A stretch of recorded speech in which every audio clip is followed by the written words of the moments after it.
A día de hoy vivimos más que, obviamente, nuestros antepasados. Pregunta que hay que hacerse, a día de hoy vivimos más años, pero ¿con qué calidad? ¿Y qué nos dice la ciencia? ¿Qué sabemos sobre aquello de vivir más y mejor? El límite a día de hoy está puesto en esos 120, 130 años, 125 años como límite biológico. Pero bueno, al final estamos llegando a lo que te decía en peores condiciones porque estamos envejeciendo mucho antes también. Yo el otro día, me salió una foto de la mamá de las Kardashian y creo que tenía 70 años y era idéntica a su hija Kim Kardashian. No podemos prevenirlo, pero podemos ralentizar ese proceso de envejecimiento. Yo veo mucha gente preguntando cómo optimizo mi salud. Para optimizar primero tienes que tener salud. Entonces, si como base se estima más o menos que la población en general, la mayor parte, más del 80, el 90%, tiene problemas de salud metabólica, no puedes optimizar si no hay salud de base. No dejamos de jugar porque nos hacemos mayores. Nos hacemos mayores porque dejamos de jugar. Dejas de moverte, dejas de tener energía que tenías cuando eras niño, que estabas siempre de un lado para otro. Adquieres unos hábitos que no son los que tú tenías cuando eras niño, ¿no? Una persona con 50, 60 años está pensando, ¿yo cómo puedo entrenar? Siempre la persona piensa que no hago nada y es como que tengo que ir a un gimnasio y hacerlo todo. Y desde casa algo tan sencillo como...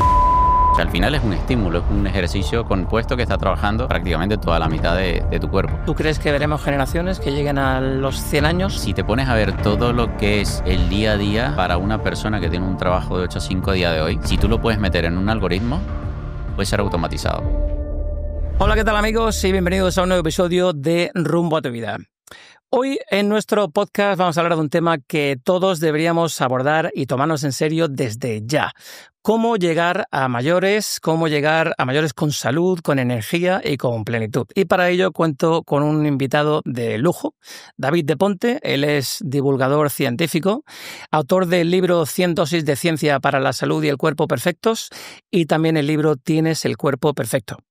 Él es también un podcaster, tiene un podcast llamado Full Músculo, que es el podcast de la comunidad fitness más grande para Latinoamérica, para España. Así que un lujazo. Hoy vamos a hablar y vamos a descubrir qué dice la ciencia sobre cómo vivir más y mejor y qué podemos hacer hoy para no pagar el precio mañana. David de Ponte, bienvenido a Rumbo a tu Vida. ¿Qué tal estás? Muchísimas gracias por la invitación y por invitarme a este espacio que está espectacular. Bueno, un lujazo tenerte aquí en Granada. Me decía David que era la primera vez en Granada. Ha elegido un día caluroso. ¿Qué hace un venezolano en Granada hoy? Pues, primero que hace un venezolano en Barcelona, ¿no? A donde te lleva la vida. No sé, la verdad es que yo siempre lo he comentado, nunca me planteé terminar con un podcast ni entrevistando grandes autores del mundo del fitness y de la salud y aquí me tienes, dándole la vuelta al mundo. ¿Cuánto hace que viniste a España? No, yo viví acá 3 años, de 2018 a 2022 en España. Raro porque viví en Benidorm, hay gente que le extraña un poquito, siempre que lo menciono, uy, Benidorm, ¿por qué? Y viví una parte de ese tiempo en Madrid, la otra parte en Benidorm, y ya luego me fui, estuve 3 años viajando y volví ahora hace 2 meses prácticamente. ¿Y acabas en Barcelona? Estoy de vuelta acá en Barcelona. Y allí tienes tu estudio y haces el podcast desde allí. Estoy allí grabando. Bueno, pues un lujazo que David se haya desplazado aquí a Granada para grabar esta mañana. Bueno, vamos a empezar por sentar las bases en esto de la longevidad. Primero vamos a decirle a la audiencia de Rumbo a tu Vida qué entendemos por longevidad. ¿Es vivir más o es vivir mejor? Vale, bueno, aquí habría que definir qué es lo que quiere cada uno. Si quieres simplemente vivir más años, pero en qué condiciones quieres llegar. Se dice mucho de que a día de hoy vivimos más que, pues, obviamente, nuestros antepasados. Habría que ver, bueno, también qué definimos como vivir más, porque antes se moría mucha gente joven, ¿no? El atravesar la edad de los 5 años, con el atravesar la edad de los 30, si no tenías que ir a la guerra, por ejemplo, pues ya era bastante complejo. Entonces el problema está en la pregunta que hay que hacerse, a día de hoy vivimos más años, pero ¿con qué calidad? Y aquí habría que preguntar, porque a día de hoy hay muchos biohackers o profesionales que se dedican a la investigación de la longevidad saludable, que claro, ya te están hablando de los 120, 125, y por ejemplo David Sinclair ya habla de duplicarlo, 250 años.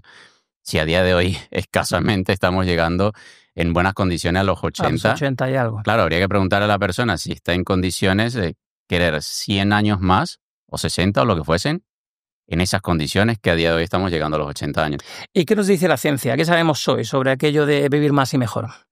Mira, el límite a día de hoy está puesto en esos 120, 130 años, 125 años como límite biológico, más allá de la tecnología, que nos puede llevar un poquito más allá. Pero bueno, al final estamos llegando a lo que te decía en peores condiciones porque estamos envejeciendo mucho antes también. Hay gente dedicada a esto, sobre todo en los Estados Unidos, que habla o ve el envejecimiento, mejor dicho, como una enfermedad. Porque si al final son síntomas que nos están llegando mucho antes de tiempo, a día de hoy lo vemos que, bueno, se habla de que somos la generación que va a morir antes que la generación predecesora. Entonces, claro, ¿en qué condiciones estamos llegando? Aquí por eso se está utilizando mucho el concepto de longevidad saludable. Es decir, ya no estamos hablando de solamente vivir más, sino vivir mejor, porque así es que quisiéramos llegar todos, ¿no? Con movilidad, con fuerza, con energía, con un propósito de vida, etcétera.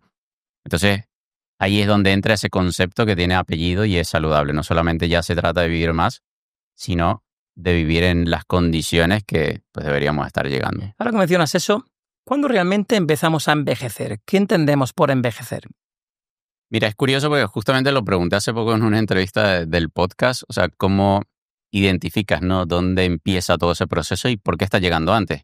Porque yo creo que hemos empezado a identificar, sobre todo el envejecimiento, cuando a ti te preguntan por una persona de 80 años, seguramente lo primero que se te viene a la mente es una persona con un bastón, encorvado, con falta de fuerza, con falta de movilidad, cuando no necesariamente debería ser así. Hace poco se hizo un reportaje, no sé si en la BBC, de poblaciones en Bolivia, de los Tsimanes, señoras de 86 años atravesando la selva, cargando peso sobre sus espaldas. Entonces, ¿por qué tú sales a la calle como una ciudad como Barcelona o Madrid y ves gente con mucho deterioro, incluso en edades mucho más jóvenes? Entonces, claro, cuando te empiezas a ver de que todo lo que a día de hoy consideramos como envejecimiento pareciera no ser tan así, es decir, la pérdida de movilidad, la pérdida de fuerza, la pérdida de independencia, incluso cosas ya a nivel más superficial, como son las arrugas, que a día de hoy, pues incluso eso es lo que se está buscando retrasar, o incluso, por ejemplo, la degeneración a nivel macular, la degeneración a nivel visual, se está buscando revertir.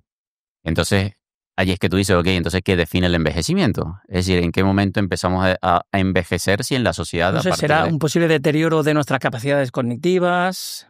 Claro, pero cuando detectas que está llegando todo eso antes, mucho antes de generaciones anteriores, entonces quiere decir que estamos envejeciendo mucho antes. Por eso te decía, hay gente en los Estados Unidos, sobre todo profesionales de la salud, que lo ven como una enfermedad del envejecimiento. Porque lo que están buscando es justamente la razón por la cual estamos llegando a eso llamado envejecimiento mucho antes.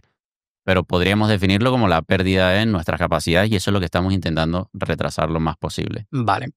No podemos prevenirlo, pero ¿podemos ralentizar ese proceso de envejecimiento? ¿Es posible? Sí, a día de hoy... Yo el otro día, perdón, me salió una foto de la mamá de las Kardashian en internet y creo que tenía, ¿cuántos años? 70 y algo, 70 años, y era idéntica a su hija Kim Kardashian. Y yo decía, ¿cómo es posible esto? ¿Qué han hecho? Bueno, entre filtros y botox. Bueno, pero he visto vídeos incluso, He visto vídeos y he visto que había rejuvenecido bastante. ¿Podemos ralentizar ese proceso? ¿Es posible? Sí, a día de hoy yo creo que hay muchas herramientas. Claro, aquí hay dos cosas. Primero, que estamos envejeciendo mucho antes de tiempo. Entonces, lo principal sería, por lo menos ya los años que estamos viviendo, pues llegar con la mejor calidad posible. Claro. Y a partir de eso, de una base, optimizar. Yo veo mucha gente en redes sociales, bueno, sobre todo gente que me sigue en el podcast y en las redes sociales, preguntando cómo optimizo mi salud. Entonces, ¿cómo optimizas? Para optimizar, primero tienes que tener salud. Entonces, si como base se estima más o menos que la población general, la mayor parte, más del 80, el 90%, tiene problemas de salud metabólica, no puedes optimizar si no hay salud de base. Entonces, si buscas primero la salud, luego puedes buscar optimizar. Pero sí que a día de hoy hay muchas estrategias que se pueden utilizar, empezando yo creo que por los pilares fundamentales, porque si no tienes una buena nutrición, si no tienes un buen entrenamiento, movimiento... Ahora en un segundito si no vamos a abordar todas claro, esas si no preguntas. tienes esa base, ¿de qué te sirve? Porque hay muchos suplementos a día de hoy, hay muchas estrategias, hay muchos atajos, entre comillas, cosas que podrías utilizar para optimizar, pero primero sería buscar mejorar la salud, tener buena salud de base, tener una buena composición corporal y a partir de allí sí optimizar. Pero no tiene sentido optimizar algo que no tienes de base, es decir, no tiene sentido hay que buscar crear una base, estrategias. trabajar en esa base y llegar en mejor forma, ¿no? Que Claro. otras generaciones, ¿no? Ahora se dice mucho eso de que, bueno, los 60 años de ahora no son los 60 de mi padre, ¿no? El que llega a 60 años todavía llega activo, una persona que va al gimnasio, ¿no? Yo entiendo que ahora, no sé si estoy totalmente de acuerdo contigo con eso de que envejecemos antes. Yo creo que los 60 años de ahora yo los comparo con mi hermano que tiene 63 y no son los 60 años de mi padre que era carpintero, que llegaba ya cansado y con poca movilidad, no sé. Lo noto como que ahora nos cuidamos más. No sé si más y mejor, pero Es curioso porque en estos días aparecía en internet fotos como de registro de, ¿sabes? Que en Estados Unidos hacen como una especie de álbum cuando te gradúas, le Sí. sacan fotos. Y lo mayor que se veían chicos de 17, 18 O los años. futbolistas, ¿no? Cuando ves los futbolistas que Sí, tenían 20 y pocos años, parece que tienen 50. sí. Es curioso eso, ¿no? Que pareciera que somos a día de hoy más jóvenes para la edad que tenemos, pero luego yo creo que también es una generación ciertamente que tenía mucho esfuerzo físico, es decir, Sí. era mano de obra, tenían que trabajar en fábricas, sino en el campo, sobre todo, bueno, aquí En en España. Andalucía, campo, pesca, sí. Yo lo veo, por ejemplo, con mis tíos en Italia que viven en Parma. Es trabajo duro. Claro, mi tío a día de hoy tiene las rodillas hechas una porquería, no puede casi caminar, le duele todo cuando se Claro, mueve, mi padre le dolía la espalda todos los días. Claro, pero creo que es ¿cuánto? mucho desgaste físico. Y en todo esto del envejecimiento, ¿cuánto influye la genética y cuánto hay de hábitos diarios? Yo creo, o sea, no te sabría decir realmente un porcentaje porque lo desconozco. Yo creo que a día de hoy, bueno, mucho en esto de cuánto en porcentaje o cuál es la genética, por ejemplo, en temas de enfermedades, cada año se ha ido reduciendo ese porcentaje de que se le puede culpar de cierta modo a la genética en cuanto a enfermedades tipo cáncer, por ejemplo. Yo creo que la genética, esto lo he hablado en varias ocasiones con distintos entrevistados, distintos profesionales de la salud. Yo creo que la genética un poco ha cumplido el papel de los dioses en la época de los imperios. Era como que, bueno, no le encuentras explicación a alguien, a algo, pues nos Tiene inventamos un buena dios, genética. le ponemos... No, claro, exacto. Pero en esa época nos inventábamos un dios y pues era culpa del dios tal. Ya. A día de hoy es como que, bueno, no le encontramos explicación, se lo culpamos o se lo achacamos al dios genética. Y yo creo que, por ejemplo, trabajos del tipo de Joe Dispenza, que se han traído un poco Buenísimo. el tema de hasta ahora se creía un poco esotérico, ¿no? El tema de la mentalidad o la meditación, que se han dado cuenta que en plazos de 5, 7, 10 días revierten enfermedades que se creían irreversibles. De hecho, el año pasado se llevó un equipo de Harvard a uno de sus retiros, hicieron mediciones. Yo creo que un poco nos da una vuelta de rosca porque ya ahí te planteas realmente hasta qué punto la genética juega un papel y luego la epigenética cómo puede modificar independientemente de...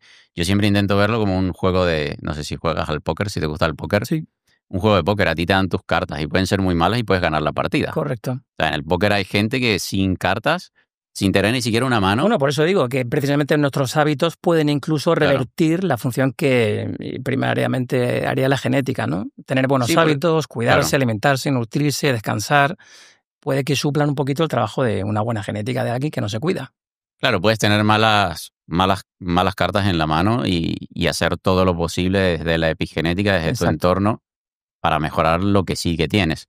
Que es un poco por eso hago la analogía con el juego de póker. Te Mm. entregan a ti tus 2 cartas, pero tienes las cartas de la mesa y luego incluso sin ninguna buena mano puedes hacer que el juego salga a tu favor. Buen ejemplo ese, me gusta.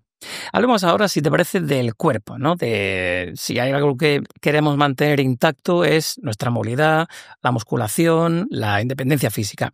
¿Por qué es tan importante entrenar fuerza conforme nos vamos haciendo mayores? Yo creo que de hecho, que antes me preguntabas el tema de la longevidad y cómo conseguirla, yo creo que la estrategia que mejor puede funcionar para sostener o para buscar o para conseguir esa longevidad saludable es el entrenamiento de fuerza. Y yo sí es verdad que es algo que he comentado con muchos biohackers, ¿no? Que ahora mismo está como muy de moda el término o la profesión, si podríamos encajarlo como una profesión. Yo se lo he comentado a muchos de ellos porque me parece que se distraen en modas o tendencias. Mm. Podríamos aquí hablar de muchas, pero ninguno está hablando de entrenamiento de fuerza, que prácticamente sería el pilar fundamental para tú llegar a esa longevidad saludable. Entonces, claro, y hay muchas estrategias a día de hoy para que ese entrenamiento de fuerza mínimo efectivo lo puedas hacer en 2, 3 días, que tampoco necesitas mucho más. Lo que sí es que el movimiento tiene que ser innegociable. O te das cuenta que estamos hechos para movernos, si le quitas a tu cuerpo o lo privas de esa capacidad que tiene, obviamente se va atrofiando. Si tú dejas... Yo en su momento investigué mucho sobre los aviones porque le agarré un poco de ansiedad a volar. Y te das cuenta que los aviones están hechos para volar. Tú los dejas en pista y se atrofian, o sea, se empiezan a oxidar, se dañan. De hecho, yo recuerdo que en la época, no sé si fue en la época de pandemia, en Venezuela suspendieron casi todos los vuelos, si no todos. Y mi padre trabajaba para una aerolínea y los aviones, habían Ujú. comprado 2 aviones nuevos esa aerolínea y tenían que ponerlos a volar. Y los tuvieron que poner a volar durante 2 años casi antes de poderlos poner de forma comercial a trabajar. Porque si no se atrofian. Entonces luego es un gasto que tienes que hacer para recuperar y si no, pues te queda de desecho, de Pasa lo mismo, repuesto. ¿no? Con la Con masa el cuerpo muscular, pasa ¿no? exactamente lo mismo. Si no lo estás dando uso, ¿para qué tu cuerpo va a invertir recursos en sostener algo que tú no estás utilizando? ¿Y cómo influye la masa muscular en la longevidad? Mira, lo que Hay pasa es que mucha aquí, gente que ahora nos está escuchando que tendrá 50, 60, 70 años y que dirá, bueno, pero esto de entrenamiento de fuerza no va conmigo. Yo quiero caminar un poco y ya está. ¿Qué le dirías a todas aquellas personas que nos están viendo y que nunca han pisado un gimnasio? O entender, nunca claro. se han cogido unas gomas elásticas y se han puesto a ejercitarse un poquito. Vale, lo primero es entender de que nunca es tarde para empezar. De hecho, creo que no sé si fue el año pasado o el año antepasado, salió un estudio en diciembre que demostraba que a los 85 años podías ganar tanta masa muscular como a tus 65. Entonces ahí te das cuenta de que nunca es tarde para empezar a entrenar. Obviamente no es lo mismo que hayas empezado a entrenar a tus 20 o a tus 30. Eso es como el famoso proverbio chino del árbol. Obviamente hubiese sido mejor haberlo plantado hace 20 o 30 años, pero si no, el mejor momento es ahora. Lo mismo el entrenamiento de fuerza. Obviamente hubiese sido para esa persona que nos escucha, tiene 40, 50, 60 años. Yo no le puedo decir, hubiese sido mejor que hubiese empezado a tus 20 o tus 30, eso está claro. Pero el segundo mejor momento es ahora. Nunca es tarde para empezar. Luego entender de que el estímulo no necesariamente tiene que ser dentro de un gimnasio. Sé que no a todo el mundo le gusta entrar a un gimnasio. Bueno, el cuerpo no sabe si está cogiendo una pesa o si está cogiendo una botella de agua. Claro, Tiene no cierta discrimina. resistencia, ¿no? Claro, Claro, no le importa que tú estés pagando una suscripción de 100 claro, euros, estás en la sala de tu casa. exacto. No discrimina. Él lo que siente es el estímulo y si se tiene que adaptar al estímulo, eso es lo importante, porque si yo me levanto de una silla todos los días y no hay un estímulo para que yo me tenga que adaptar, pues ahí no va a haber mayor progreso. Claro. Simplemente mi cuerpo lo que está haciendo constantemente es buscando el cómo mejorar para hacer lo que tú haces en el día y le cueste menos esfuerzo, es decir, todo es ahorro de energía.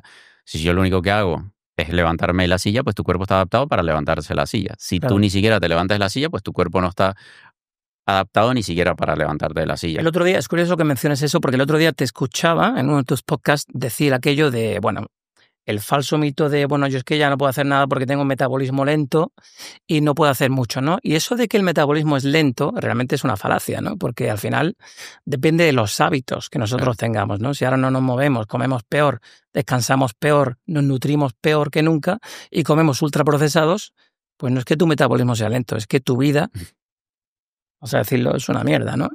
Y no te estás cuidando. Y cuando tú te cuidas, puedes generar masa muscular, puedes generar mayor flexibilidad, etcétera, ¿no? Entonces, ¿qué tipo de entrenamiento, por ejemplo, David, recomiendas a partir de los 40, 50, 60 años? Bueno, hago una acotación porque realmente ese estudio me gustó bastante, creo que es del 2021, si mal no recuerdo. Y es curioso porque mucha gente le achaca al metabolismo, dice, no, es que yo ya no pierdo peso porque mi metabolismo, mi Exacto. genética, siempre como hay Se ha un dios, ralentizado. se ha ralentizado. Siempre hay un dios al que hay que echarle la culpa. Y cuando te das cuenta, ellos de hecho el estudio lo hicieron desde personas de los 8 años hasta, no sé si eran hasta los 85. Y se dieron cuenta que entre los 20 y los 60 prácticamente no varía el metabolismo. Entonces, ¿quién es el culpable si no es el metabolismo? Obviamente es el estilo de vida. Al final, esto pasa mucho de hecho el otro día lo hablaba con una persona, con los deportistas. Si yo hago X cantidad de ejercicio y me alimento por el tipo de actividad física, cuando dejan el deporte, cuando dejan ese nivel de exigencia, terminan engordando, pero Claro. porque mantienen la alimentación que tenían para ese No nivel de entrenan como exigencia. antes, no tienen la dieta que tenían antes, claro, todo cambia. Entonces, claro, cuando tú te das cuenta que tu cuerpo al final es una adaptación, es el reflejo físico de tu estilo de vida, de tu salud, etcétera, entiendes de que hay una responsabilidad y parte de esa responsabilidad recae en los hábitos. Tú cambias el contexto dependiendo de qué tanto lo quieras cambiar o qué tanto, eso siempre es lo que yo hablo también y discuto con los asesorados. ¿Qué tan dispuesto estás tú a cambiar tu estilo de vida? Porque no todo el mundo, hay gente que te dice, mira, David, yo esto para mí es innegociable. Yo el alcohol no me lo quito, o yo el procesado no me lo quito, las Ya. galletas no me las quito. Entonces, ok, no pasa nada, trabajemos en las otras áreas y veamos hasta qué punto tú puedes conseguir las adaptaciones que tú quieres buscar. Pero entonces no quieras tener el cuerpo de Michael Phelps, el de Cristiano Ronaldo o el de, no sé, Michelle Lewin, chicas que muchas veces son las referentes allí fuera. Cuando son chicas, yo siempre que me llega una mujer y me dice, no, es que a mí me gusta el físico de tal. Yo le digo, bueno, tienes que saber que esa chica tiene 10 años, probablemente más, Casi nada. de entrenamiento, vive de eso, puede pasar todo el día si le da la gana en un gimnasio, Ya. porque vive de ello, y todo su negocio gira en torno a su cuerpo, a lo que se ve detrás de cámara. Y que en muchas ocasiones también pasan todo el año entrenando, se hacen una sesión de foto y luego la sesión de foto te la están publicando todo el año. Entonces, entendiendo eso, si lo que buscas es salud, movilidad, fuerza, lo que quiere conseguir todo el mundo, dependiendo de la persona que nos escuche, lo puedes conseguir muy fácil. Con 2-3 días de entrenamiento, pero tiene que ser realmente efectivo, puedes conseguirlo. Yo creo que todo esto se resume en una frase que escuché hace un tiempo. No dejamos de jugar porque nos hacemos mayores. Nos hacemos mayores porque dejamos de jugar, ¿no? Realmente dejas de moverte, dejas de tener esa energía que tenías cuando eras niño, que estabas siempre de un lado para otro, y cuando eres mayor adquieres unos hábitos que no son los que tú tenías cuando eras niño, ¿no? Te preguntaba el tipo de entrenamiento, que una persona con 50, 60 años está pensando, yo, ¿cómo puedo entrenar? ¿Qué le aconsejarías a ese tipo de personas que entrenara? ¿O Vale, cómo? es muy buena pregunta porque yo creo que siempre la persona piensa que no hago nada y es como que tengo que ir a un gimnasio y hacerlo todo. Y desde casa algo tan sencillo como lo que quisiéramos ser capaces de hacer todos en nuestro día a día, independientemente de la edad, es levantarnos una silla. Algo tan simple que si lo trasladas al gimnasio es una sentadilla. Ujú. Entonces, solamente haciendo sentadillas en tu casa, ni siquiera sin peso, y si quieres meterle peso, te pones una mochila al hombro, le metes todos los paquetes de harina y arroz que tienes en casa, que de repente no te los vas a comer, los metes en la mochila y te pones a hacer sentadillas. O sea, al final es un estímulo, es un ejercicio compuesto que está trabajando prácticamente todos los grupos musculares de las piernas e incorpora también la activación abdominal. Entonces, solo con eso ya estás entrenando gran parte de prácticamente toda la mitad de tu cuerpo. Entonces, no tienen que pasar de ser sedentarios a irse al gimnasio. Y yo que te quería hacer una acotación con respecto a lo que decías de dejar de jugar, porque me ha pasado que siempre, y le puedes preguntar a alguien que te diga, no, es que yo en mis 20 o en mis 30 es que tenía un físico espectacular y seguramente te va a decir, y comía de todo. Y cuando tú empiezas a indagar y empiezas a preguntar, ok, ya, pero ¿qué hacías? Ah, no, es que yo me la pasaba toda la tarde haciendo gimnasia. Y de allí me iba al parque a jugar con mis amigas. Y claro, te vas dando cuenta que le haces ver que justamente el estilo de vida es lo que tú has dicho. Si dejas de moverte, has dejado de jugar, has dejado obviamente de utilizar toda esa energía y si sigues comiendo igual es normal que tu cuerpo por una cuestión de supervivencia lo que haga es acumular toda esa energía en forma de grasa. Entonces el entrenamiento de fuerza mínimo yo te diría 2-3 veces, no tienes que irte para un gimnasio, puedes empezar con algo tan sencillo como hacer unas sentadillas, Ujú. una serie de sentadillas, de hecho de 1 a 3 series por grupo muscular, Peso ya corporal, ¿no? sería, Moverse claro, utilizando el peso corporal. un trabajo efectivo. Y Ujú. algo tan simple, de repente como empezar con... Yo siempre recomiendo 3 ejercicios de base que son, al final trabajas todos los grupos musculares. Dominadas, flexiones y sentadillas. Dominada de repente la más compleja porque la persona de repente se imagina que tiene que tener una barra Mm. y no, pues no puedo alzar mi cuerpo, pero lo puedes hacer si tienes una buena mesa como esta. Te agarras este borde, tiras los pies por debajo y haces un remo. Y si Ajá. incluso si la superficie es más alta, si la barra está más alta, es mucho más fácil. Flexiones lo mismo. De repente la persona que nos escuche, mira, es que yo no tengo fuerza en los brazos para tirar unas flexiones. Hay progresiones. Puedo empezar en una pared o en un estante más alto, puedo ir bajando la superficie y Y luego hasta el terminar en el suelo. suelo con las rodillas puestas y luego terminas haciendo una... Todo tiene su progresión. Yo cuando empecé en el gimnasio, cualquier persona que empieza como principiante no levanta la barra con peso. A mí me costaba una barbaridad levantar solo la barra. Entonces, claro, imagínate lo intimidante que es para una persona iniciante, siendo joven o siendo mayor, entrar a un gimnasio, tener solo la barra, ver gente tirando pesos enormes que suena en el Eso es piso. lo verdaderamente intimidante, ¿no? Ver que hay auténticos Bestias. titanes, ¿no? Bestias ahí Claro. tirando de pesas y mancuernas. Oye, David, ¿qué papel juegan la movilidad, la flexibilidad y el equilibrio en todo esto? En la longevidad Sí, es todo. son Yo muy creo que uno de los importantes. principales problemas, sobre todo de las personas de la tercera edad, es que pierden la capacidad de propiocepción. Es saber dónde está tu cuerpo ubicado en el espacio. Y por eso te vas dando cuenta, esto se ve mucho aquí, bueno, que hay una población bastante longeva aquí en Europa. Si tú te das cuenta, la mayoría de las personas de la tercera edad se ven los pies, miran hacia abajo y están viendo todo el rato dónde están pisando para saber si es seguro dar el próximo paso. Entonces, cuando te das cuenta de que pierdes esa capacidad de saber dónde estás poniendo el pie, vas a tener que ir encorvándote para ir vigilando. Pierdes lo que tú decías, el equilibrio Mm. también. Todo esto se entrena. Bueno, el otro día hablaba con un entrenador, él me decía que la única capacidad que es extrapolable es la fuerza como tal. Luego lo otro son consecuencias, habilidades que se pueden entrenar, pero no son extrapolables a otras prácticas. Pero independientemente de eso, yo creo que simplemente con la persona hacerse consciente, moverse más, porque al final la propiocepción es la ganas moviéndote más en espacios y en superficies irregulares, eso todo lo vas entrenando. El otro día yo hablaba con una amiga, mi amiga Raquel, que hace pilates, hace yoga y se siente fenomenal. Tiene 50 y muchos, vamos a decir la edad de Raquel, y se siente fenomenal porque está entrenando su flexibilidad a la vez que pone su cuerpo en calma. Hoy vivimos súper estresados, ahora en un momentito abordaremos ese tema también. Vamos siempre como pollo sin cabeza. Y la combinación de todo yo creo que le está viniendo muy bien, se encuentra genial. Tiene 50 y muchos. Yo creo que hay gente, mira, Hay gente que a priori puede decir, yo no voy a pilates porque no soy nada flexible. Oye, claro, quizás bueno, deberías entrenar eso. No eres flexible porque no te mueves, ¿no? sí, y al final yo creo que lo importante está en que independientemente de lo que hagas, porque yo creo que las redes sociales también te hacen creer constantemente que hay algo nuevo, que hay algo que es mejor que lo que tú estás haciendo. Mm, Porque no tienes el cuerpo, no te ves como la persona que, como te quisieras ver. Independientemente de lo que elija la persona que nos está escuchando, lo importante es moverse, porque si tú buscas cuerpos de distintos deportistas, tú puedes conseguir un nadador con un cuerpo espectacular, un tenista con un cuerpo increíble, un boxeador, y así en cada uno de los deportes.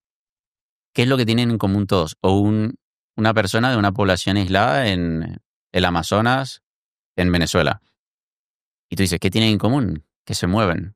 claro. Y dentro del movimiento, independientemente de cómo lo hagan, hay aplicaciones de fuerza y hay que vencer ciertas Mm, resistencias.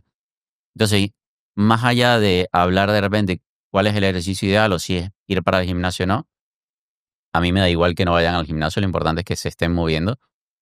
Y si te fijas en la pirámide del entrenamiento de Eric Helms, la base es la adherencia. Entonces, es decir, si a ti no te gusta o no es un reto para ti o no es algo a lo que vayas a ir, no lo vas a hacer. Y yo te puedo decir a ti, mira, ¿sabes qué? El entrenamiento de fuerza en gimnasio es lo mejor para la que tienes. Y tú me dices, ya David, pero es que a mí no me gusta ir para un gimnasio. Pero es que es lo mejor. Pero es que a mí no me gusta. No lo vas a hacer. Entonces, si tú en cambio me dices, mira, es que a mí me gusta o me gustaría hacer jiu-jitsu, pues ya está. No vayas al gimnasio, ve a jiu-jitsu. De repente, dentro de esa práctica deportiva, más adelante se incorpora el entrenamiento de fuerza de forma directa o indirecta. Claro, pasa un poco como con las dietas, ¿no? Si me pones a comer alcachofa, yo pierdo peso, Ah, pero si no me gusta nada la alcachofa, no va a ser sostenible en el tiempo. A ver, con todo esto se trata de llegar a mayor bien a nivel muscular, pero no olvidemos también nuestras capacidades cognitivas. Vamos a hablar un poquito ahora de la lucidez, la memoria, incluso la capacidad para aprender. ¿Qué prácticas, David, dirías que ayudan a mantener el cerebro joven? vale, es muy buena porque hay veo mucha gente mayor que piensan que el jugar Sudoku te ayuda a mantener la capacidad cognitiva y no está mal. Si no vas a hacer otra cosa, pues no está mal que juegues Sudoku si es la única estrategia que tienes. Pero al final va muy enlazada también con la capacidad que tengas a nivel físico. Entonces, el entrenamiento de fuerza, el movimiento tiene que ser la base para justamente sostener la capacidad cognitiva. Y de hecho, es curioso porque por lo menos a día de hoy se ha visto sobre todo los beneficios de la creatina para todo el tema de la Exacto. salud La capacidad cognitiva mental. mejora, ¿no? Con la creatina. Sí, incluso se está empezando a probar en muchas más altas cantidades de lo que por lo menos se probaba hasta ahora para Mm, mejorar el rendimiento físico, etcétera. Y si tú te fijas, si pones atención sobre todo a la creatina y por qué tiene esa capacidad, es porque generalmente deberíamos estarla incluyendo con una dieta alta rica en proteínas.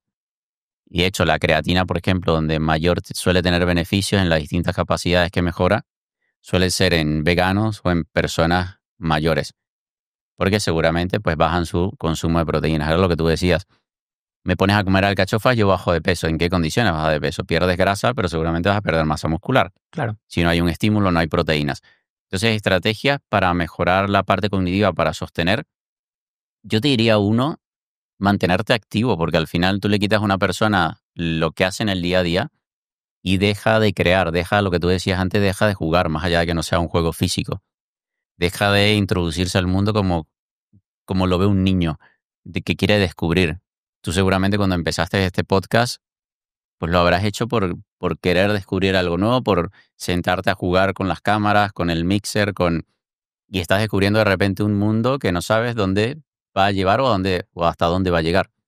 pero es un proceso de juego. No son los mismos juegos que cuando éramos niños, no estamos jugando al Monopoly, pero es un juego al final. Y yo creo que la gente cuando deja de hacer eso, cuando deja de tener ese estímulo de querer crear o de querer... de hecho, de esto habla mucho la autora en el libro El camino del artista, de sacar al artista a pasear, de buscar aburrirte en la naturaleza para promover la creatividad. Yo creo que eso es lo que más promueve lo que es la salud cognitiva, independientemente de la edad de la que esté la persona. Fíjate, curioso, yo el otro día hablaba con mi compañero de trabajo, Eduardo. Eduardo, un saludo, que está a punto de jubilarse. Él decía que aunque se jubila, aunque ya está en edad de jubilación, quiere seguir trabajando 2 añitos más. Porque no se imagina que de repente toda la actividad que tiene hoy en día va a dejar de tenerla. Y él no se imagina levantarse y no tener nada que hacer. O tener todo el día por delante para hacer sus hobbies. Sus hobbies son 2. A él le encanta ir en su moto, montar en moto, y le encanta hacer ejercicio físico. Y yo pensaba, bueno, tienes todo el día para hacer ejercicio físico, muy bien, te puedes cuidar, y andar en moto también. Pero el resto del día... Y él decía que teme un poco eso, ¿no? Fíjate que yo creo que para mantener intactas las capacidades cognitivas tienes que tener esa curiosidad, querer aprender, querer seguir aprendiendo. Yo le preguntaba si él, con todo ese tiempo libre del que va a disponer ahora, iba a aprender un idioma o un hobby nuevo. Él decía que no quería aprender nada nuevo. Yo ahí no estoy de acuerdo con él. Yo creo que tenemos que seguir aprendiendo, tenemos que seguir formándonos, aunque no sea para conseguir ningún trabajo, simplemente por vocación propia, porque siempre me ha gustado aprender italiano, nunca he tenido oportunidad de hacerlo. Y él decía que no, que quería hacer sus hobbies, pero que ahora temía tener tanto tiempo libre en sus manos. ¿Qué aconsejas a esas personas que están a punto de jubilarse, tienen 60 y muchos, y dicen, ¿y ahora qué? ¿Y ahora qué hago yo? ¿Qué puedo hacer con mi vida? Yo pienso que tienen que redescubrirse, ¿no? Yo creo que es parte también de... Creo que mucha gente eso es lo que le da miedo y también se ve como sobre todo se deterioran muy rápido. Tú le quitas el trabajo a esa persona de 70 años que ha pasado de 60 a 65, que ha pasado probablemente sus últimos 30, 40 años teniéndose que despertar una hora para entrar a una oficina. Claro. Y por mucho que haya sido rutinario o que haya sido aburrido en cierta parte, que no haya sido su sueño ni siquiera. Esa rutina ayudaba, ¿no? Claro, es lo que te mantiene en movimiento. Mm. Y yo creo que allí el proceso es un poco a la inversa, ¿no? El proceso de cuando crecemos, cuando maduramos y luego cuando vamos en ese camino de envejecimiento, yo creo que es parte de redescubrirte y ver cómo con lo que sabes puedes darle de vuelta a la sociedad todo lo que te dio en tus mejores años.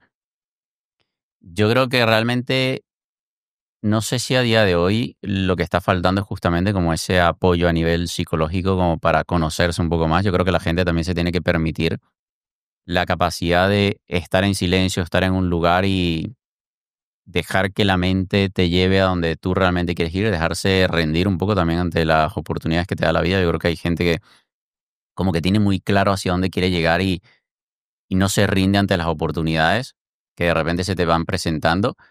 Y si no, mira, hay algo que a mí me gusta hacer mucho y es leer autobiografías. Yo hay gente que admiro y me leo la autobiografía, por ejemplo, del fundador de Nike, o de Will Smith, o del fundador de Tesla. Aconséjanos alguna. ¿Cómo? Aconséjanos alguna biografía. A mí me gusta mucho la del fundador de Nike, porque es básicamente, cuenta la historia, o sea, te da también a pensar de que los negocios no salen de la nada, no nacen de un día para otro. Tú ves a día de hoy Nike y pareciera que ha estado toda, claro. Que siempre ha sido un imperio, ¿no? Claro, y que te da la sensación de que siempre ha estado allí y que todo el mundo siempre ha llevado Nikes. Y él reinventó prácticamente una industria porque eran zapatos deportivos y al final a día de hoy la gente lo lleva, que era su sueño, ¿no? El ver a la gente de a pie con sus zapatos, con sus marcas.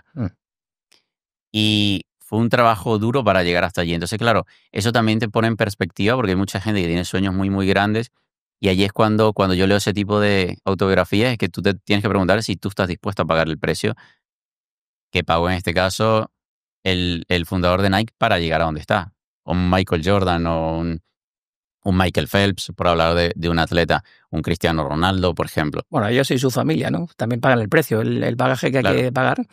Esto lo descubres, si te lees la autobiografía de Will Smith, él pagó el precio con su familia. Y él lo dice, perdí a mi familia para llegar a donde estoy aquí. Fíjate. Que pudo haberlo hecho de otra forma, seguramente, pero lo tuvo que haber hecho de esa forma. Y es curioso porque al final te das cuenta que todo tiene un precio a pagar, todo te quita algo y te da otras cosas. Yo creo que lo bueno o lo malo, una cuestión de etiquetas, habría que ver en qué momento lo es. Si de repente algo que te sucede a día de hoy lo puedes ver con esa etiqueta o lo puedes etiquetar como algo malo, más adelante de repente puede ser lo mejor o puede ser lo mejor que te ha pasado en la vida. Vamos ahora, David, si te parece, a hablar de la gasolina del cuerpo, ¿vale? Lo que nos mantiene activos.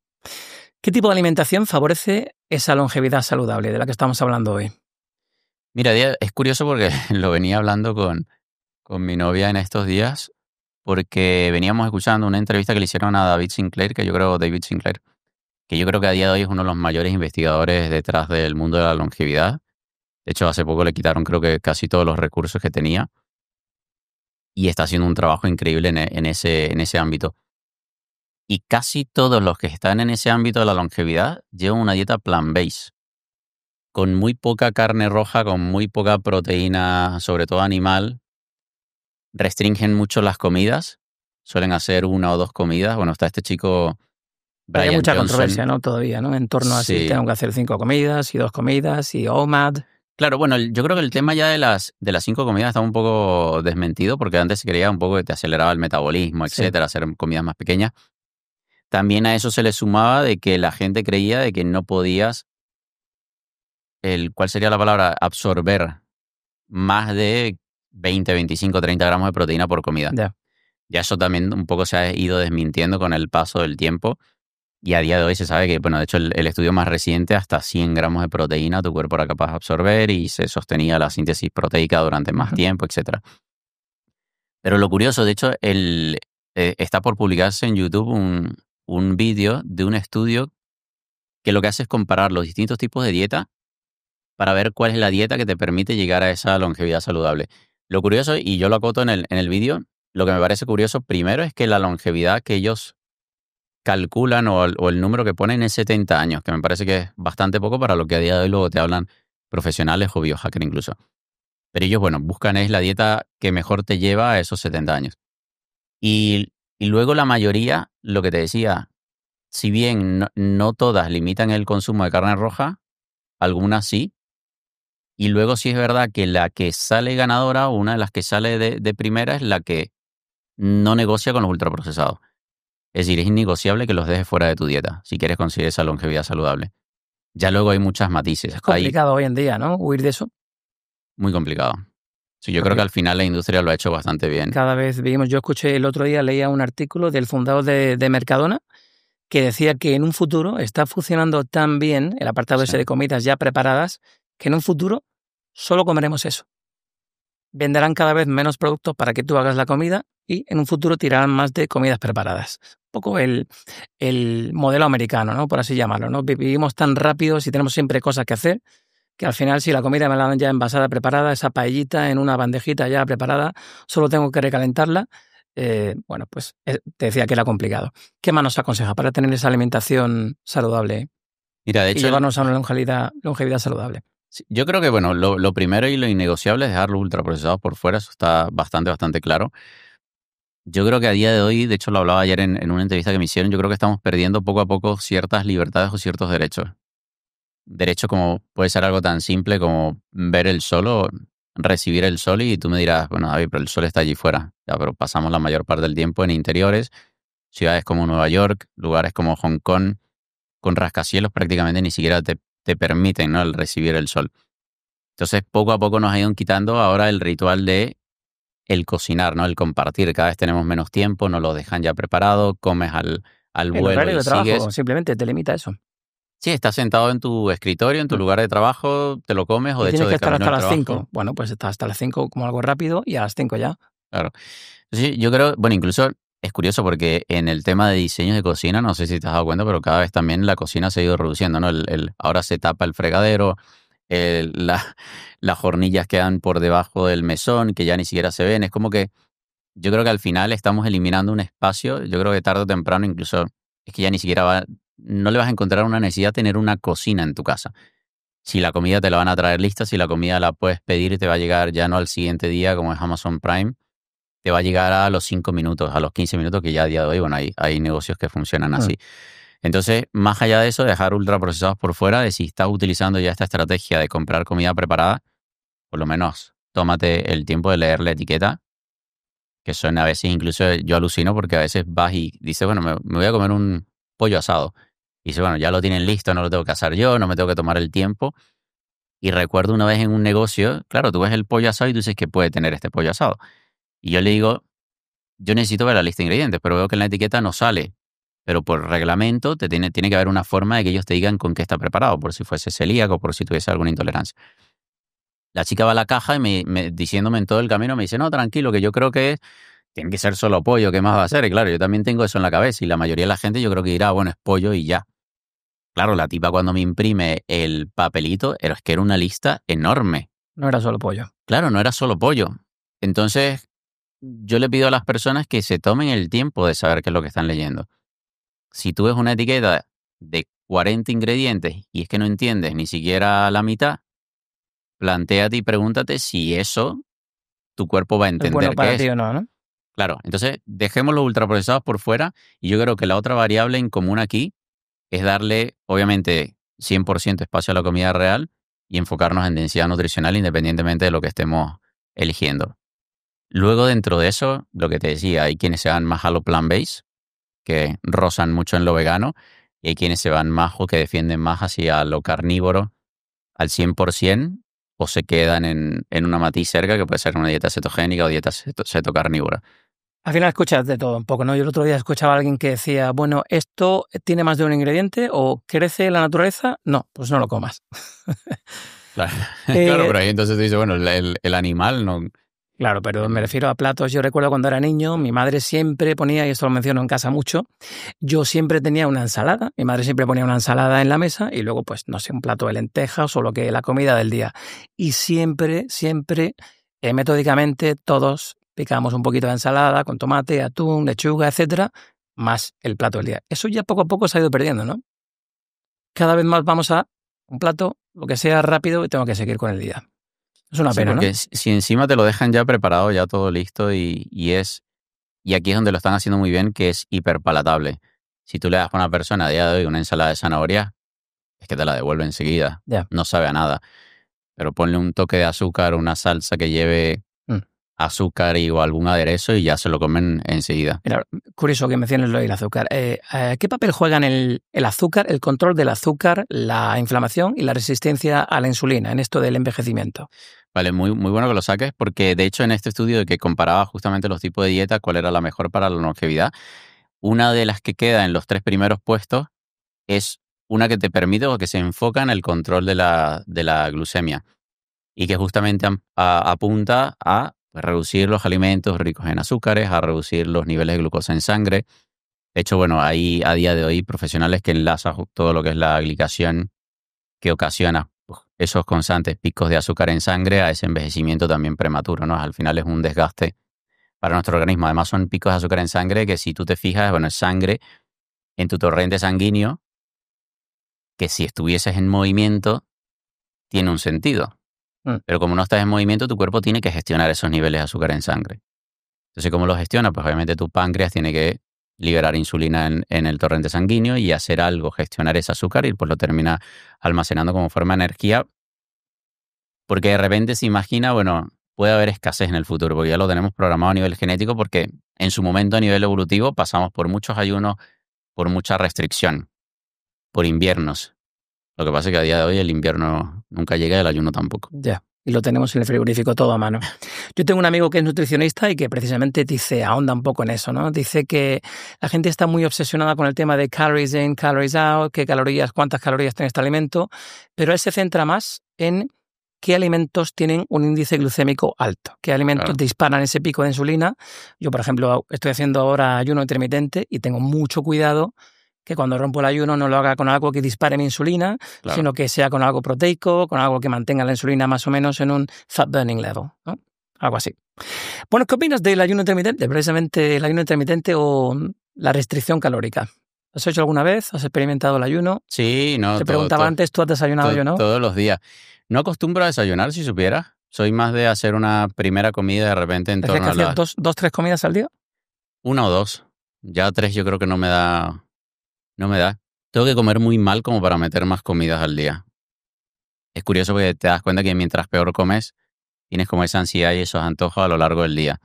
Pero por una cuestión, una necesidad fisiológica también de tu cuerpo que necesita esos nutrientes y si no se los estás dando, te los va a seguir pidiendo. De hecho, como hablábamos de longevidad saludable, creo que a día de hoy una de las prácticas como mejor respaldadas es justamente el ayuno como estrategia para, sobre todo, bueno, hecha en animales, no extrapolable todavía a humanos, pero es ese ayuno intermitente o esa restricción energética. Entonces, yo estoy muy a favor del tema de los ayunos, pero siempre y cuando llegue consecuencia de cambios de la alimentación. Es decir, tú comes de forma densa en nutrientes, te aseguras de que tu cuerpo desde la primera comida del día tenga los nutrientes que necesita y que te vas a dar cuenta que vas a extender las horas que pasan entre una comida y otra. Entonces el ayuno llega como consecuencia, llega por sí solo. No llega autoimpuesto, no llega por una restricción, no llega, que es lo que hace la mayoría de la gente. No, quiero perder peso, me voy a quitar la cena. Ya, pero no has cambiado la forma en la que comes. Entonces estás ocasionando un déficit energético, un déficit de energía, una restricción de energía y a su vez una restricción de nutrientes porque le estás quitando una comida y estás privando a tu cuerpo no solamente de calorías, sino de nutrientes. Claro. ¿Qué errores nutricionales son más comunes conforme envejecemos? Yo creo que ese es uno. El famoso... Me salto esta comida, pero luego como lo que quiero. Claro, el famoso es este ayuno como autoimpuesto, me quito la cena, me quito el desayuno y te dicen, no, es que yo así he perdido peso en el pasado. Oye, Claro. y el desayunar, el clásico desayuno español de tostada, o sea, carbohidrato con carbohidrato, café con tostada, café con croissant, que lo hacen los franceses. Es que, y es curioso porque si te fijas en cada país creo que tienen su versión de desayuno cargada de carbohidratos, ¿no? En Venezuela y Colombia vas a conseguir la arepa, en Chile la marraqueta, en Argentina la empanada, en México los tacos.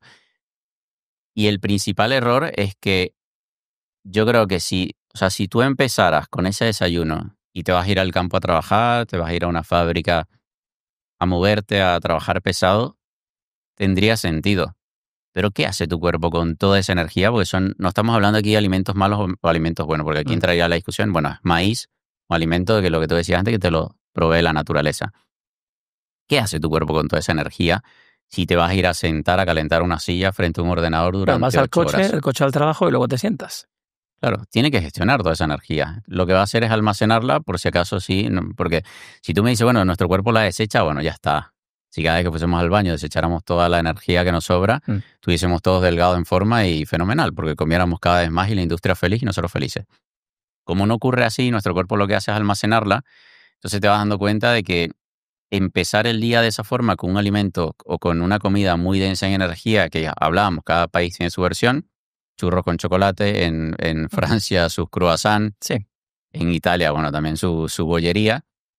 Claro, tu cuerpo lo va a almacenar y no solo eso, porque al final le estás privando de nutrientes. Ha sido un desayuno alto en energía, pero pobre en nutrientes. ¿Qué tú crees que tu cuerpo va a hacer? ¿Qué tú haces si tu hijo, tu niño, tu niña te pide algo y tú no se lo das, tú le das un libro a cambio? Va a volver, papi, ¿qué te pedí? Entonces, claro, está constantemente nuestro cuerpo pidiéndonos proteína, pidiéndonos nutrientes. Por eso una persona pasa a comer 5 y 6 veces al día, que sería una aberración para el diseño humano, pero somos capaces de hacerlo porque no estamos dándole esos nutrientes y habría que hacerla o tomar la decisión desde esa primera comida del día. Más errores nutricionales que se te ocurran así. Por ejemplo, empezar el día rompiendo el ayuno con muchísimo carbohidrato. Mira, hay uno que yo Mucha he hecho... bollería industrial quizás, ¿no? Sí, Yo trabajo en un colegio y, por ejemplo, veo muchos niños que en el recreo de media mañana muchos tiran de bollería. Sí. No, tengo tiempo que no entro como a un colegio. Me llamaría la atención ver qué se sirve.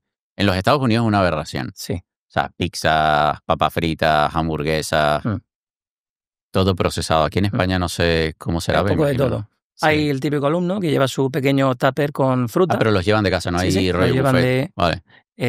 Un poquito de fruta o un bocadillo de jamón, vale, que hasta cierto punto puede estar bien, pero luego hay muchísima bollería industrial. Y el que trae bollería industrial es el que tiene muchos amigos ese día. El que, bueno, no sé si se lo van a quitar muy fácil. Oye, ¿tú crees que hay suplementos que realmente marquen la diferencia? Hablabas antes de la creatina, el magnesio, se habla mucho también del magnesio, del omega 3.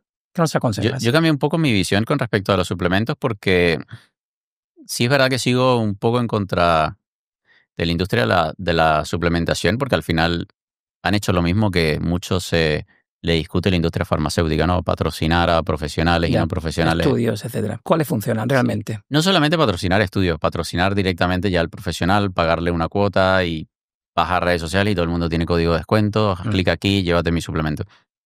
Entonces, pero sí es verdad que mientras peor se alimenta esa persona, probablemente es quien más le beneficia la suplementación. No toda, porque yo creo que al final menos del 10% seguramente de la suplementación que tiene sentido allí fuera en el mercado, que te podría ayudar a mejorar. Pero sí es verdad que mientras peores condiciones tiene, seguramente mayor déficit nutricional tiene y mejor le va a venir un tipo de suplementación.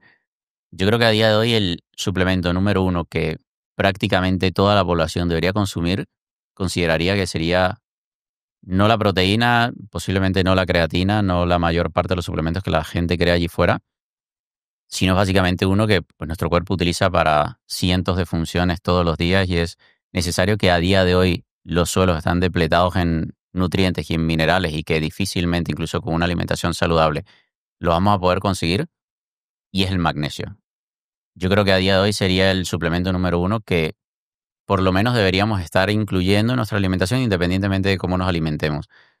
Ya luego, bueno, si tienes deficiencia a nivel de comida de mar, no te gusta la comida proveniente del mar, pues habría que incluir un omega 3, siempre y cuando hagas otros cambios en la alimentación. Luego tendrías, por ejemplo, el colágeno. Ya en países, yo creo que se ha perdido la costumbre de comer casquería, de comer codillo, de comer patas de cerdo, patas de pollo. A la gente como que ya le empieza a entrar un poquito de asco si ya tiene la forma del animal. Entonces habría que incluir algo de colágeno allí, sobre todo para mejorar la calidad de la piel, de las uñas, etcétera. La producción de colágeno va disminuyendo. Y yo te diría que la creatina, porque la mayoría tiene una dieta deficiente de proteínas. Y es quizá el que más respaldo científico tiene, ¿no? La creatina. Sí, a día de hoy se habla mucho de eso, de que es uno de los suplementos que más respaldo científico tiene. Yo creo que también, a medida que ha ido generando impacto en el mundo de la suplementación, obviamente han habido más interesados detrás en poner cada vez más pasta para hacer más investigación. Entonces, al final ha sido como una bola de nieve. Pero bueno, lo que te decía, los mayores beneficiados con la creatina son personas de dietas muy pobres en proteína, ejemplo los veganos, o ejemplo las personas mayores que empiezan a reducir también su consumo de carne. Fíjate, David, el otro día yo estaba comiendo con un compañero de trabajo y estaba haciendo el ayuno y rompía el ayuno con proteína, pero además me llevé un pequeño botecito de proteína para asegurarme de que en esa comida tenía suficiente. Y un compañero no me increpó, pero bueno, le llamó la atención y me dijo aquello de, bueno, que tú tomas guarradas de esas. Proteína, ¿no? Botes de proteína. Y yo le dije, digo, hombre, yo estaría más preocupado porque tu hijo tomase un donut o tomase una palmera de chocolate y no tomase un bote de proteína, ¿no? Un bote de proteína me parece que es, si no la estás obteniendo los alimentos, evidentemente, mucho más sano que tomarte un bollicao, un donut o lo que sea, ¿no? ¿Cómo hemos normalizado que la bollería industrial es completamente normal en adolescentes y que tomar proteína es como el diablo y como estás metiéndote esteroides en el cuerpo? ¿Podemos romper finalmente esa lanza a favor de una cosa tan normal como la proteína, que es un alimento, no es un suplemento? Yo creo que también aquí hay que entender de que si tú estás haciendo cambios, le estás reflejando a esa persona capaz lo que esa persona no es capaz de hacer. Y eso genera una incomodidad brutal. Esto se ve en el mundo, por ejemplo, del emprendimiento. Muy buena esa, ¿eh? Sí. Muy buena. Pero es verdad, porque ¿por qué tú crees que él va a buscar siempre una excusa para defender su estilo de vida en vez de mirar cómo la puede mejorar? Entonces siempre se van a anclar del pequeño error y te lo van a buscar al mínimo detalle. Es que tú, para simplemente yo seguir haciendo lo suyo. Lo primero que te dicen, cuidado con los riñones. Tanta proteína, los riñones. Es una de las yo creo que los mitos con respecto en torno a la proteína que aún se mantienen. Y de hecho creo que no sé si fue en 2023 salió un estudio que de hecho llevaban el consumo de proteínas creo que hasta 3.2, que es bastante alto, por gramos de proteína por kilo de peso corporal al día. Estamos hablando de que una persona de 70 kilos son 210 gramos de proteína. Y se dieron cuenta de que no afectaba ni riñones ni a nivel hepático. Entonces es un mito que ya también de esos que está bastante desmentido. No es necesario irse tan arriba. Que digamos eso. Mi amigo Eduardo, que yo te comentaba que está a punto de jubilarse, me comentaba, dile por favor, pregúntale que nos hable del estrés oxidativo, de la oxidación. Mira, justamente en esta entrevista que le hicieron a David Sinclair, él habla de que esa teoría, ¿no? Del que el estrés oxidativo era lo que nos hacía envejecer. Obviamente hay estrés siempre, hay estrés oxidativo en el cuerpo y no quiere decir que no, pero era la teoría que hasta ahora se manejaba con respecto al envejecimiento prematuro y por eso la gente buscaba, bueno, polifenoles, este tipo de antioxidantes, etcétera. Y bueno, allí entró también el juego de el papel de la industria del alcohol, que empezó a hablar del vino y su poder antioxidante, etcétera, siempre metiendo la mano para ver de qué sacan Una copita profit. de vino al día, sí. Entontonces, técnicamente esa teoría la tienen un poco de lado, sobre todo este tipo de personas que se dedican a la investigación en torno al envejecimiento. Yo creo que lo número uno, más allá de la parte física, del aspecto físico del músculo, porque el músculo, enlazándolo un poco con el tema de la alimentación, si tú buscas una alimentación que te ayuda a controlar los niveles de glucemia en sangre, el músculo te permite mejorar la sensibilidad a la insulina. Entonces, si tú tienes buena masa muscular y controlas tus niveles de azúcar en sangre también a través de cambios en la alimentación, yo creo que esos son los dos factores fundamentales a día de hoy para tener por lo menos o para apostar por esa longevidad saludable. Entonces es lo que te decía, al final no es una estrategia única. Tienes que también unirlo al descanso porque hablábamos antes, me preguntabas antes de la salud cognitiva. Si no estás durmiendo bien, no puedes esperar tener una buena salud Esa era la mental. tercera pata de la mesa. ¿Qué importancia tiene el descanso o en este caso el sueño en esto de la longevidad? Yo creo que ¿Cuán importante yo es? creo que lo es todo. Me da la sensación de que en un tiempo, de hecho me lo dijo una persona que me encontré hace poco en la calle y me decía, ¿sabes qué? He llegado a la conclusión que yo creo que la alimentación es el 70%. Yo le decía, es que no hay, o sea, no hay forma de que tú compenses o complementes con una porque todas son necesarias, todas Mm. son el 100 en sí misma. Tú una privación de sueño, tú haces que una persona que se alimenta fenomenal, se mueve muchísimo y entrena fuerza, lo privas de sueño 2, 3 días y te aseguro que si no entra en un psiquiátrico queda en la puerta. Ya. Entonces, cuando te das cuenta de que no se complementan, de que no realmente son el 100% en cada una de ellas, te vas dando cuenta también de que es imposible compensar. Es decir, no hay forma de que si tú te alimentas mal, pues compenses de alguna forma, me muevo un poco más, que es lo que hace mucha gente. Bueno, pero es que hay gente que te dice directamente, es que yo entreno para poder comer lo que me dé la gana. No hay forma de compensar una cosa con otra. Que el descanso es una de esas o de esos tres engranajes que yo creo que tienen que moverse, que tienen que estar encajados y que tienen que moverse para girar, Tú puedes para entrenar poner en muy bien, marcha. cuidarte muy bien a nivel, ¿no?, de comidas, nivel de dieta, pero si no descansas lo suficiente, no estás construyendo músculo, tampoco estás haciendo mucho en el gimnasio, ¿no? Y es que si te fijas, solamente, y es curioso, pues, hay un estudio que menciona esto, solo una noche de privación parcial, no total, parcial del sueño en personas sanas genera resistencia a la insulina al día siguiente. Wow.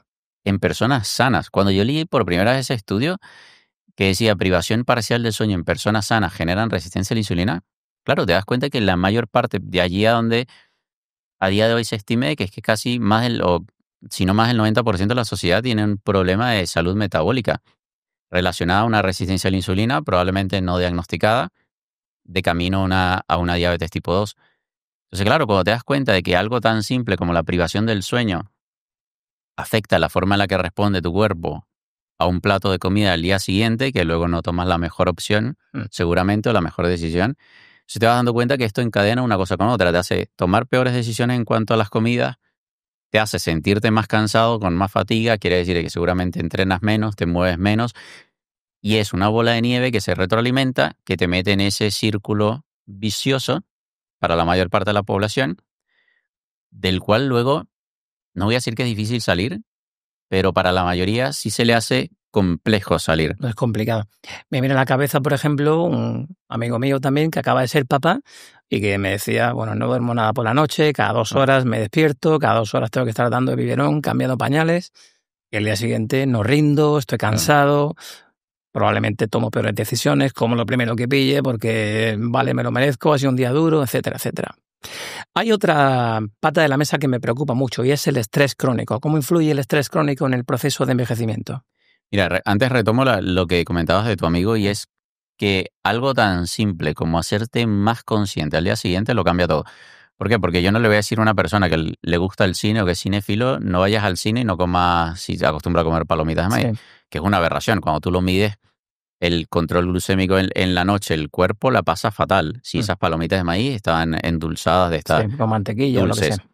Entonces, si lo hiciste, por lo menos al día siguiente, sabiendo que tu cuerpo no va a responder de la mejor manera, esté más consciente. Vas a amanecer de mal humor, vas a amanecer más cansado, con más fatiga, queriendo tomar peores decisiones, queriéndote quedar seguramente sentado en el sofá. Entonces, hazte consciente, pues hice esto el día siguiente, me afectó de esta forma, pues ya está. Voy a poner mi mejor actitud, voy a intentar controlar la irritabilidad, voy a intentar controlar la ansiedad. La primera comida del día la hago pues lo más densa de nutrientes que pueda y allí voy tirando para revertirlo, porque el problema está en que la mayoría de las personas pues siguen retroalimentando eso.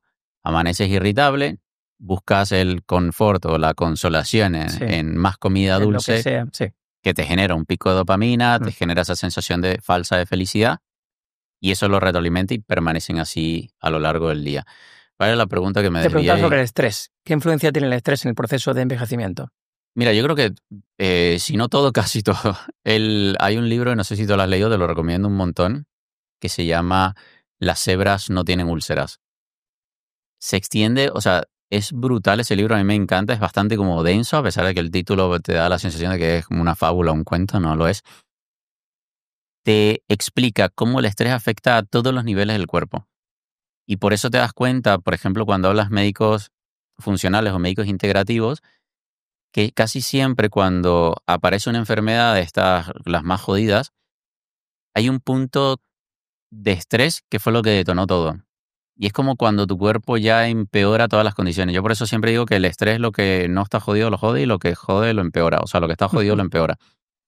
Pero porque al final es un factor diferente. O sea, bueno, todo lo que es, hablábamos antes de Joe Dispenza, la importancia de la parte de la mentalidad, sobre todo de la parte emocional. Esto David Hawking lo define con sus niveles de conciencia, ¿no? El ir por la vida con miedo, con ira, con culpa, con vergüenza, está entre los niveles de conciencia más bajos y de vibración más bajo.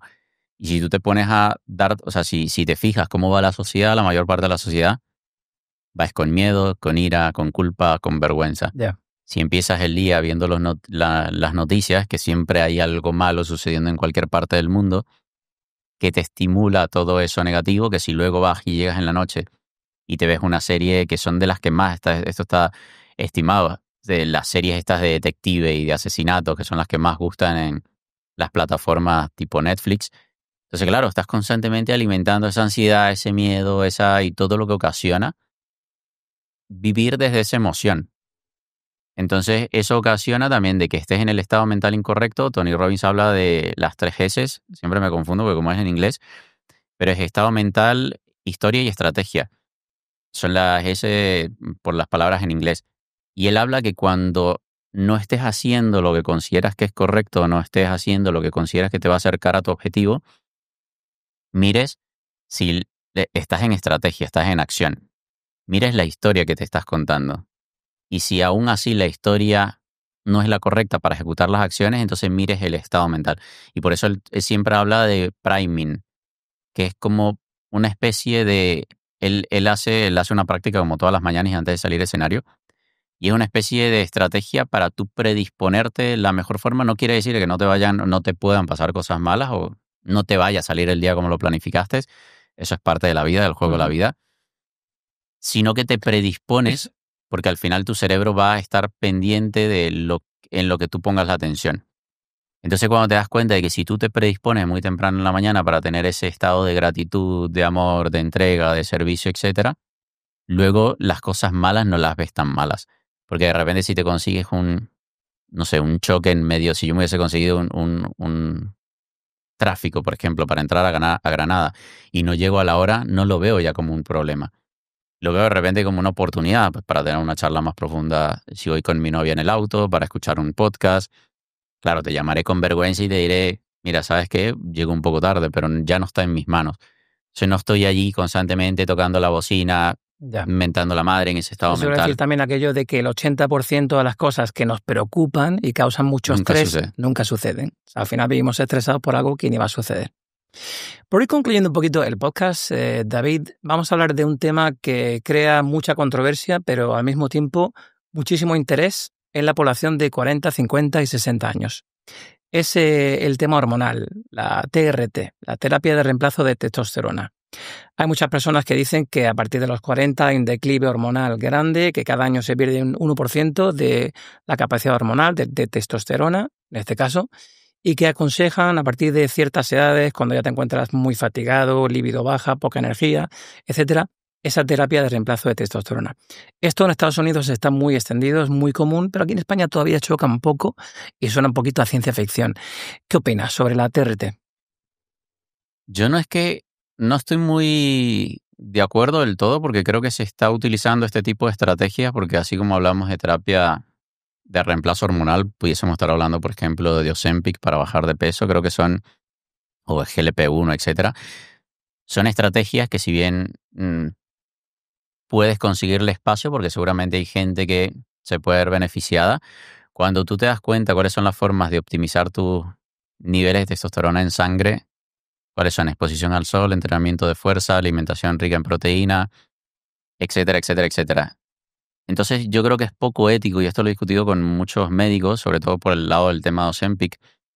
Yo creo que es muy poco ético por parte de un profesional que tú te sientes enfrente a él y tú le digas, mira, es que me siento fatal, te hace la analítica, tienes niveles de testosterona por el suelo, y te dicen, bueno, ya está, te vamos a poner testosterona, en gel, como sea. Y no vea tu estilo de vida, no vea que o haga caso omiso a que tú no entrenas fuerza, a que tú no te expones al sol, a que tú no llevas una alimentación pues rica en colesterol, porque el colesterol es necesario para la síntesis, para todo lo que es el sistema hormonal. Entonces, claro, cuando te das cuenta de que estamos buscando constantemente atajos y no solucionar de base el estilo de vida, yo no creo que eso a largo plazo, porque cada vez lo peligroso es que cada vez hay gente mucho más joven utilizando este tipo de estrategias. Y solamente por mencionar el tema de los Ozempic, cuando tú ves los efectos adversos comunicados por la propia farmacéutica, son bastante serios. Entonces, esos son los comunicados por la farmacéutica. Ya. Ahora imagínate los que empiecen a aparecer de cara al uso y abuso de este tipo de fármacos. Entonces, yo no creo que no vaya a tener efectos adversos a largo plazo. Habría que ver en qué condiciones. En el caso de las mujeres también pues se está utilizando mucho terapias de reemplazo hormonal. Considero que hay formas para primero optimizar la salud de esa persona mientras antes lo hagas. Si no has llegado todavía a la perimenopausia, pues por lo menos empieza a trabajar en tu fuerza de masa Sí, muscular. usa estrategias naturales un poco para revertir ese proceso, ¿no? Claro, no vaya ya a la química, ¿no? Claro, a día de hoy, por ejemplo, hay muchas profesionales, tanto en habla hispana como sobre todo los americanos, que son como los referentes en todo esto. Mujeres que divulgan en torno a la menopausia y las terapias de reemplazo hormonal. Y te lo dicen, es que la mejor forma de llegar a la perimenopausia es que llegues preparada, con buena composición corporal, con buena masa muscular, una dieta, o sea, la base de todo lo que hemos hablado. Entonces, claro, si no estás haciendo eso, yo siempre dejo la pregunta abierta para los profesionales que están decidiendo el recetar esto sin intentar que la persona cambie, porque sí que me he escuchado como respuesta de muchos profesionales, David, es que la persona no va a cambiar su estilo de vida. Y yo digo, ya, ¿y eso es un problema tuyo o problema de ella? Entonces tú me dices a mí que no vas a cambiar tu estilo de vida y yo te pongo una terapia de reemplazo hormonal. De por vida.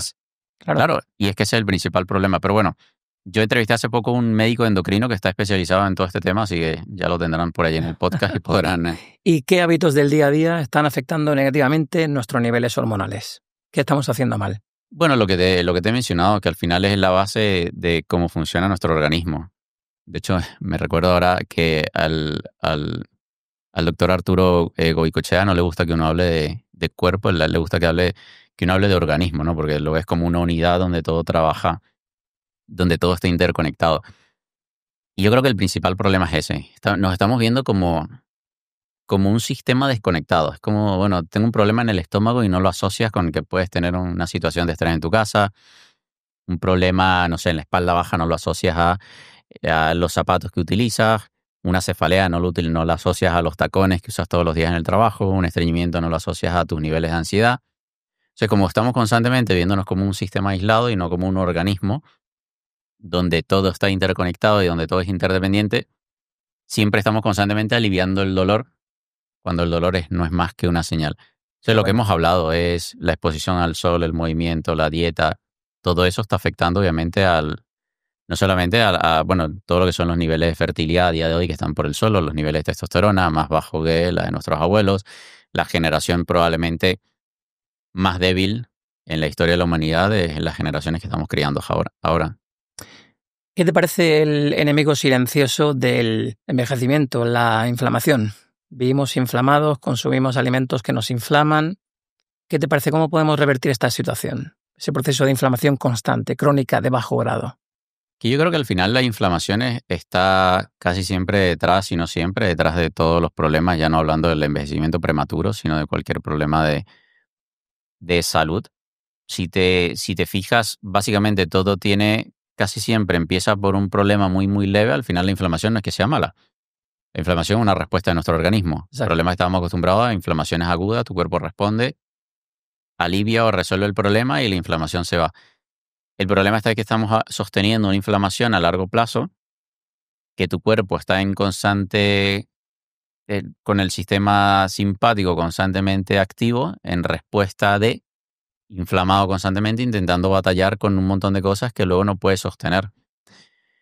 Yo creo que siempre caemos en lo mismo. Yo creo que al final no puedes sostener no puedes revertir, perdón, una inflamación crónica si no estás trabajando tus emociones, por ejemplo. Si vives en un trabajo donde, acuérdate que son mecanismos de defensa. Antes era el león y escapábamos o nos hacíamos el muerto o nos defendíamos. Si es tu jefe que lo tienes aquí, ¿qué vas a hacer? No puedes pelear con tu jefe, no puedes salir huyendo y no puedes hacerte el muerto. Entonces tienes que sostener el momento de estrés. Generalmente tu cuerpo en un momento de estrés espera acción, una reacción. Si es el león, pues huyo, peleo, pero acciono. ¿Qué hace uno? Tienes un momento de estrés, tienes una discusión con tu pareja o con tu jefe, te quedas sentado, sigues trabajando porque tienes que seguir tirando el día. En el mejor de los casos, esa persona se va al gimnasio. En el mejor. Pero ¿qué es lo que hace la mayoría? No va al gimnasio, se va a casa, se sienta en el sofá y se pone a ver Netflix. Ya. Te pones la última serie, que seguramente es de suspenso casi siempre, de detectives o de muerte, y alimentas todo eso. Entonces, claro, ya encima le añades la alimentación, que es proinflamatoria, le añades tu estilo de vida, le añades el sedentarismo. Es una bomba de tiempo para la Es un mayoría. cóctel mortal. Bueno, y para concluir el podcast, si miramos al futuro, ¿qué avances está haciendo la ciencia de cara a una longevidad más saludable? Se está estudiando muchas cosas. El otro día, justamente con este científico que es David Sinclair, se están haciendo a día de hoy, se están investigando muchas moléculas porque al final ellos lo que necesitan es un beneficio. O sea, son laboratorios que viven o de donaciones o de profit, de beneficios. Y claro, están intentando descubrir como la pastilla mágica. Pero cuando los escuchas hablar y te hablan, no sé, de la metformina, te hablan de el ALA, que es un suplemento, te hablan de la taurina, te hablan de un montón de suplementos que tú dices, ya, pero ninguno de esos suplementos me da ni de cerca todo el beneficio que me provee el entrenamiento de fuerza y la masa muscular. Me da la sensación, de hecho lo hice esta persona, de que yo digo, chico, pero tiene 65 años y parece de 30, o sea, es alucinante de verdad cómo se ha mantenido a nivel físico, en su aspecto físico. Pero cuando te das cuenta que están intentando buscar es una molécula, la molécula de la longevidad, porque quieren sacar un beneficio de eso, porque la gente que hay detrás apostando por toda esta carrera, la mayoría multimillonarios, gente de mucho poder adquisitivo, que quieren vivir más, ciertamente, te das cuenta que lo que están buscando es la clave de cómo revertirlo con una molécula, con algo que te puedas inyectar o que te puedas, de hecho, él hablaba incluso de que lo puedas tomar en una pastilla. Te vas a dar cuenta que no van a empezar a entrenar. Están buscando, de hecho, hay uno de ellos que es Vishen Lakhiani, que no está en el mundo como de la longevidad saludable, pero es una persona de mucho poder adquisitivo. Yo lo conocí a él en México y te das cuenta que es que ni siquiera están allí para ir a entrenar. Hace un entrenamiento 1 o 2 veces por semana. Una vez creo que va él al gimnasio, un entrenamiento bastante particular que creo que se llama, se deletrea HIIT, que es entrenamiento de fuerza de alta intensidad. No es HIIT, es HIIT. Y son entrenamientos muy cortitos, trabajando siempre en tensión a una sola serie, son bastante particulares, pero lo ves sobre todo en personas de esa clase alta o clase súper alta en los Estados Unidos.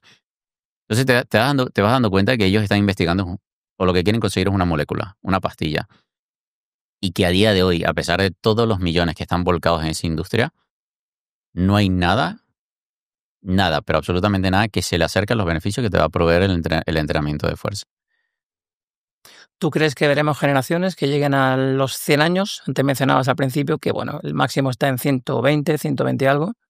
¿Veremos esas generaciones que lleguen? Ellos hablan de que ya ha nacido la persona que va a llegar a los... Por eso te decía, son bastante arriesgados, de 250 años. Ya no están hablando de que supere los 100, los siglos 120. Y si llegamos a ese tipo de edad, ¿tú crees que llegaremos emocional y socialmente preparados para llegar a esas edades? Difícilmente. Yo creo que Tony Robbins lo dice en una entrevista que le hicieron recientemente. Él habla de una pandemia de propósito. Si te pones a ver todo lo que es el día a día para una persona que tiene un trabajo de 8 a 5 a día de hoy, si tú lo puedes meter en un algoritmo, puede ser automatizado. Y probablemente esa inteligencia artificial o ese robot, no necesariamente están asociados, puede haber robótica e inteligencia artificial, va a ser mejor el trabajo que tú. Lo hablabas de tu amigo. Tú quítale todo eso a esa persona que está detrás de un ordenador haciendo un trabajo rutinario. El trabajo de mi hermana es despedir gente cada vez que hay que despedir gente de la empresa. Eso lo puede hacer a día de hoy mucho mejor que ella una inteligencia artificial. Tú quítale eso. ¿Qué le queda? Nada, su hija tal vez sería su propósito. Entonces yo creo que nos vamos a encontrar con eso. Va a haber que buscar una forma. Y a día de hoy se plantea el tema del basic income, que es darte una paga para que tú te puedas sostener. Pero aún así vas a salir a la calle y si no tienes un propósito de vida, si no estás para servir, yo creo que va a haber un pico sobre todo de enfermedad a nivel mental y a nivel emocional. Y David, si tuvieras que resumirlo todo en 5 claves para una longevidad saludable, ¿qué le dirías a la audiencia de Rumbo a tu Vida? La pusiste complicada, 5 claves. Hubiese dicho 3. Vamos a dejarlo en 3, venga, las vamos en 3 claves. No, te la puedo dejar en 5 si quieres. Yo diría lo primero es movimiento y entrenamiento de fuerza, sería lo fundamental. Uh-huh. Una alimentación dejando fuera todos los ultraprocesados, basada en comida real. Y un descanso profundo. Ya todo lo demás que quieras poner arriba, hay un montón de cosas a día de hoy. Yo el otro día tomaba una foto en un supermercado ahí en Barcelona, un stand de este tamaño lleno de suplementos. Y la gente ves que pasa por allí buscando respuesta La pastillita mágica. A problemas que puede resolver con su estilo de vida. David, ha sido un auténtico placer tenerte aquí en Granada en Rumbo a tu Vida hoy. Gracias por recordarnos que envejecer con salud no es cuestión de suerte, sino de una buena inversión en tu vida. Mil gracias por haber venido a nuestro podcast. Y recordar que no es que... Me encantó la frase que dijiste antes, no envejecemos... No dejamos de jugar porque somos mayores. Nos hacemos mayores porque dejamos de jugar. Hay que seguir jugando entonces. Y a ti que estás al otro lado, esto no se trata de llegar a viejo, sino de llegar bien. Recuerda que esto es una inversión, la mejor inversión que puedes hacer en tu salud. La salud no es un gasto, es una buena inversión. Mil gracias de nuevo a David, que ha venido desde Barcelona, aquí abajo a Tierras Andaluzas, a Granada. Gracias también al Ayuntamiento de Albolote por dejarnos estar aquí en sus instalaciones en la Biblioteca Municipal Antonio Carvajal. Mientras tanto, recuerda, cuida tu cuerpo, entrena tu mente y ante todo no olvides lo más importante, sé muy feliz.